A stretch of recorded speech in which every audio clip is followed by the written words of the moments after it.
ज्यादा है, अमेरिका से ज्यादा है ना। अमेरिका में जैसे इंडियन पिनल कोड चलता है, वैसे जैसे भारत में इंडियन पिनल कोड चलता है, ऐसे अमेरिका में फेडरल पिनल कोड चलता है। आपको दिख रहा होगा फेडरल पिनल कोड लिखा है, आपको दिख रहा है नहीं, फेडरल पिनल कोड। भारत में क्राइम ज्यादा है, करप्शन ज्यादा है, अपराध ज्यादा है, भ्रष्टाचार ज्यादा है, इसके बावजूद हमारे यहां जो इंडियन पिनल कोड है उसमें टोटल 23 चैप्टर है, 23 अध्याय है। मतलब अध्याय की 23 अपराध की 23 कैटेगरी है, टोटल 23 तरीके के अपराध है, क्योंकि हर एक अपराध की एक कैटेगरी होती है तो एक चैप्टर बना दिया जाता है। तो भारत में कितने तरीके के अपराध हैं? 23। आईपीसी में कितने चैप्टर हैं? 23। अमेरिका के फेडरल पिनल कोड में, जहां आप समझिए क्राइम भी कम है, करप्शन भी कम है, इसमें 123 चैप्टर है, 123 चैप्टर है। यानी इन्होंने अपराध को, भ्रष्टाचार को 123 कैटेगरी बना रखा है। दूसरा एग्जांपल आपको देता हूं। भारत के इंडियन पिनल कोड में किडनैपिंग की जो मैक्सिमम सजा है वो 7 साल है। अपहरण करने की मैक्सिमम सजा कितनी है? 7 साल। एक आदमी का अपहरण करो, चाहे 10 आदमी का अपहरण करो, चाहे 20 आदमी का अपहरण करो, मैक्सिमम सजा कितनी हो गई? 7 साल। अमेरिका में फेडरल पिनल कोड में अपहरण की सजा आजीवन कारावास या फांसी, और एक आदमी को अगर किडनैप करेंगे तो एक आजीवन कारावास, 2 आदमी को किडनैप करेंगे तो दो आजीवन कारावास, 2 लाइफ सेंटेंस, 3 आदमी को किडनैप करेंगे 3 आजीवन कारावास, 5 आदमी को करेंगे तो 5 आजीवन कारावास। और वहां आजीवन कारावास का मतलब होता है 100 साल। भारत में आजीवन कारावास का मतलब होता है 14 साल। यानी पहली बात तो अपहरण में आजीवन कारावास है ही नहीं, 7 साल है। अमेरिका में अपहरण का मतलब आजीवन कारावास और आजीवन कारावास का मतलब 100 साल। तो यानी एक आदमी को किडनैप किया तो 100 साल की सजा, 2 आदमी को किडनैप किया तो 200 साल की सजा, 3 आदमी को किडनैप किया तो 300 साल की सजा, 5 आदमी को किडनैप किया तो 500 साल की सजा। इसलिए अमेरिका में 1000 साल, 2000 साल, 3000 साल की सजा होती है। ये अंतर है। और मैंने पहले बताया था भारत में आईपीसी में कितने हैं? 23 चैप्टर। यानी हमने जो अपराध है उसको कितने कैटेगरी किया? 23। अमेरिका में 123 चैप्टर, यानी हमने वहां पे जो क्राइम करप्शन उसको कितनी कैटेगरी बना दिया? 123। इसका बेनिफिट क्या होता है मैं आपको बताता हूं। एक और अंतर आपको बताता हूं। भारत में मर्डर की धारा है 302। अब वो 302, गोली मार दो तो भी 302, गला दबा दो तो भी 302, बिजली का तार टच करा दो तो भी 302, रोड रेज में मर्डर हो जाए तो भी 302, हेट क्राइम हो जाए तब भी 302, गोली मार दो तो भी 302, टुकड़े टुकड़े कर दो तब भी 302, जैसे भी कर दो। धारा कितनी है? 1, 302। अमेरिका के फेडरल पिनल कोड में मर्डर की अलग अलग धारा, नॉर्मल मर्डर अलग, बुचरिंग अलग, बुचरिंग मतलब टुकड़े टुकड़े करना, काटना, स्लाटर, मैन स्लाटर अलग, यानी उसका गला रेतना चाकू से, हेट क्राइम, नफरत में अगर आपने किया उसकी अलग धारा है, हेट क्राइम किया मजहब के आधार पर, धर्म के आधार पर, उसकी अलग है, टेररिज्म अलग, जेनोसाइड अलग, आपने 10-20 लोगों को मारा तो जेनोसाइड हो गया, जेनोसाइड का अलग चैप्टर। इसका फायदा यह होता है चूंकि हमारे यहां केवल एक धारा 302 अब अच्छी तरीके से डिफाइन नहीं है मर्डर, तो डिस्ट्रिक्ट कोर्ट का जज उसका अलग इंटरप्रिटेशन करता है, हाई कोर्ट का जज उसका अलग इंटरप्रिटेशन करता है, सुप्रीम कोर्ट का जज अलग इंटरप्रिटेशन करता है। भाई क्लियरली डिफाइन नहीं है ना, तो डिपेंड हो गया सारा जज के ऊपर। बड़ा वकील आ गया अलग तरीके से उसको जज को समझाता है, छोटा वकील आया बेचारा अलग तरीके से समझाता है। इसलिए कई बार होता है कि डिस्ट्रिक्ट कोर्ट से आजीवन कारावास होता है, हाई कोर्ट से उसको माफ कर देता है। कई बार ऐसा होता है डिस्ट्रिक्ट कोर्ट सजा माफ कर देता है, हाई कोर्ट उसको आजीवन कारावास दे देता है। लेकिन अमेरिका में क्या है, सारे के सारे क्राइम वेल डिफाइंड है। हेट क्राइम अलग, मैन स्लाटर अलग, बुचरिंग अलग, हेट टेररिज्म अलग, जेनोसाइड अलग, सब अलग अलग डिफाइन है। तो जज अगर किसी को फेवर भी करना चाहे तो चाह के भी नहीं कर सकता। क्यों? क्योंकि सारे के सारे क्राइम अलग अलग वेल डिफाइंड है। आप जज उसमें अपनी इंटरप्रिटेशन नहीं कर, आप इंटरप्रिटेशन नहीं कर सकता, अपने हिसाब से इंटरप्रिटेशन नहीं कर सकता। तो वहां एक तो जो कानून बनाया वेल डिफाइंड बनाया, सजा मैंने आपको पहले ही बताया, यहां अपहरण में 7 साल, वहां अपहरण में लाइफ। वहां पे अभी एक आदमी ने 16,000 लोगों, जैसे पोंजी स्कीम नहीं होती, चिटफंड स्कीम जो कंपनियां बनाते हैं लोग, चिटफंड कंपनी बना के भाई आप इतना पैसा जमा करो हम आपको ब्याज ज्यादा देंगे, बैंक से ज्यादा ब्याज देंगे, ऐसे स्कीम लॉन्च करते हैं। उसके बाद 1000-2000 लोगों को पैसा लेके चंपत हो जाते, उड़ जाते हैं। और भारत में आए दिन का धंधा है, कोई दिक्कत करते जा रहे हैं करते जा रहे हैं, सजा होती नहीं है, इसलिए एक आदमी करता है, बड़ा आदमी बन जाता है, दूसरा वही स्कीम लॉन्च कर देते हैं। अमेरिका में एक आदमी ने चिटफंड स्कीम लॉन्च करके, यानी ये पूंजी जो स्कीम है इसको लॉन्च करके 16,000 लोगों को धोखा दिया था। उसको पता कितनी साल सजा हुई है? 1,41,000 साल सजा हुई है। 1,41,000। आप सोच रहे होंगे कि आदमी तो जिंदा नहीं रहता। हाँ, जिंदा नहीं रहता, लेकिन एक दिमाग में फियर रहे, इतने इतने साल सजा हो रही है, दिमाग साइकोलॉजिकल फियर क्रिएट करने के लिए इतनी लंबी सजा दी जाती है वहां पे। और सजा वहां एक के बाद दो होती है। ऐसा नहीं कि 100 आदमी को मर्डर कर दो तो भी आजीवन कारावास, नहीं। 100 आदमी को मर्डर किया तो 100 आजीवन कारावास। भारत में एक आदमी को मर्डर करो, 20 आदमी को मर्डर करो, आजीवन कारावास होगा। और आजीवन कारावास का मतलब 14 साल होगा। वहां आजीवन कारावास का मतलब 100 साल। और 10 आदमी को मर्डर किया तो 10 आजीवन कारावास, यानी 1000 साल। ये डिफरेंस है। अब ये कानून बनाना किसकी ड्यूटी है? सांसदों की, विधायकों की, संसद की, विधानसभा की। तो जब हम वर्ल्ड क्लास हाईवे बनाते हैं हजारों करोड़ रुपए खर्च करके, तो हम अमेरिका, सिंगापुर, फ्रांस के कानूनों की नकल फ्री में क्यों नहीं करते? भाई, हाईवे बनाने में हजारों करोड़ रुपए खर्च होता है ना,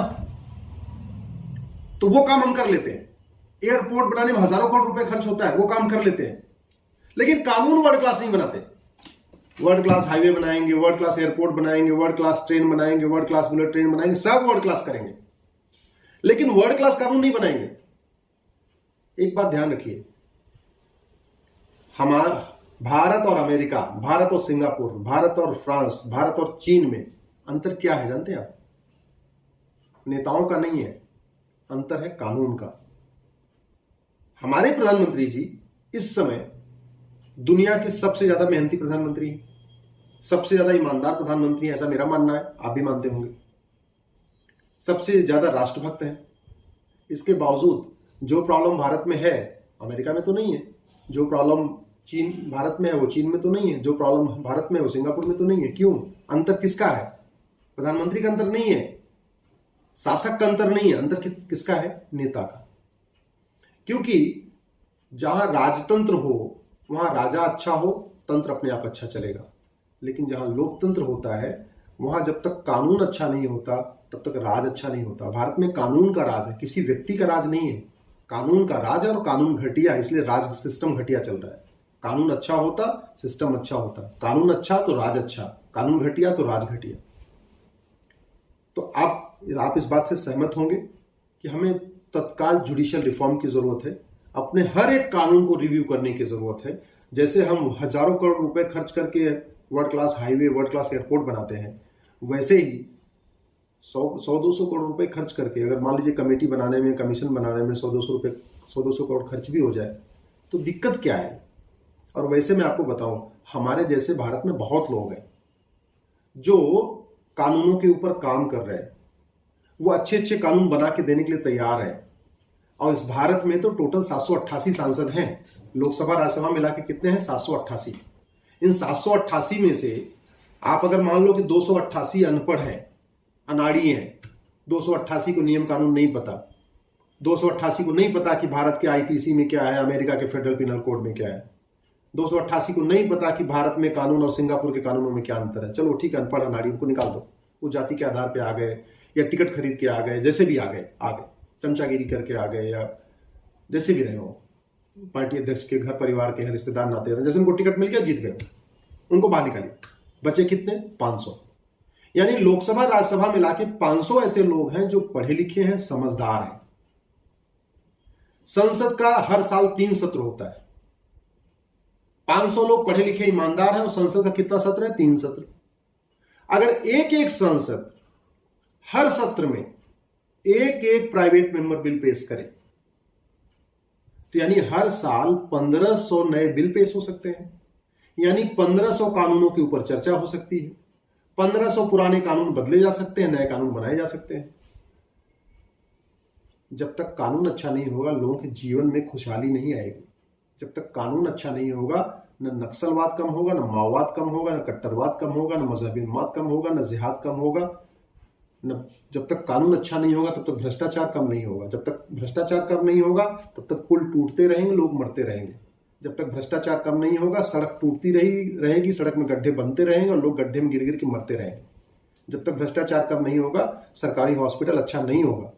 जब तक भ्रष्टाचार कम नहीं होगा सरकारी स्कूल में पढ़ाई होगी नहीं, ऐसे बस बंक होता रहेगा। लोग सरकारी स्कूल में पढ़ाना पसंद क्यों नहीं करते? भ्रष्टाचार के कारण।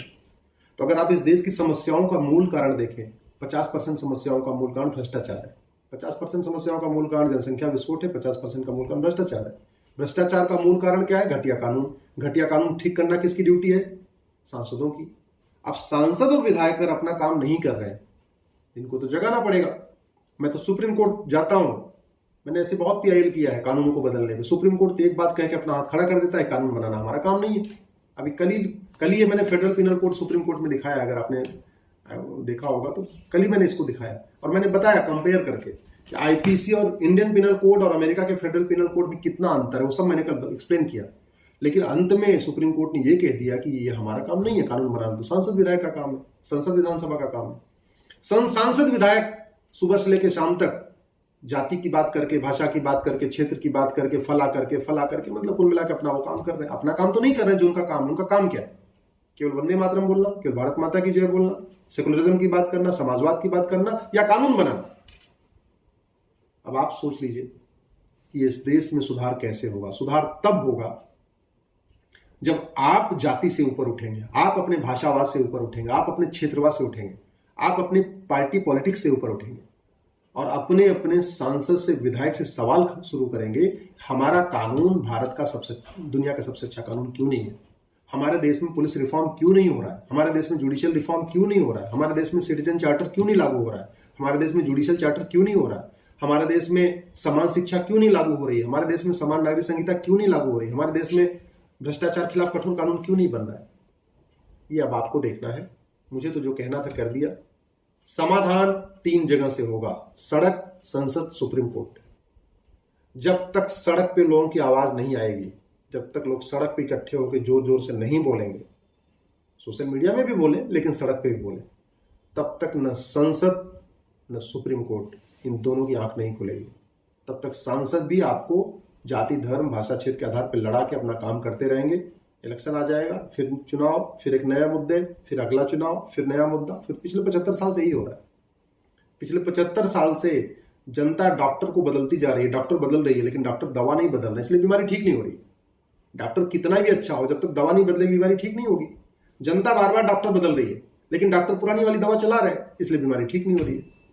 अगर ये मेरी बात आपको ठीक लगी हो, आप मेरी बात से सहमत हो, तो इस वीडियो को अधिक से अधिक शेयर करिएगा। ट्विटर पे, फेसबुक पे, व्हाट्सएप पे, टेलीग्राम पे, जहाँ जहाँ कर सकते हैं करिए। मेरे फेसबुक पे जाके कमेंट जरूर करिएगा मेरे पेज पे और अपनी बात शेयर करिएगा। फेसबुक पे जाके इस पोस्ट को शेयर करिएगा। यूट्यूब पे जाके इस लिंक को जरूर देखिए और यूट्यूब की लिंक को अधिक से अधिक शेयर करिएगा। जय हिंद, जय भारत, जय हिंद।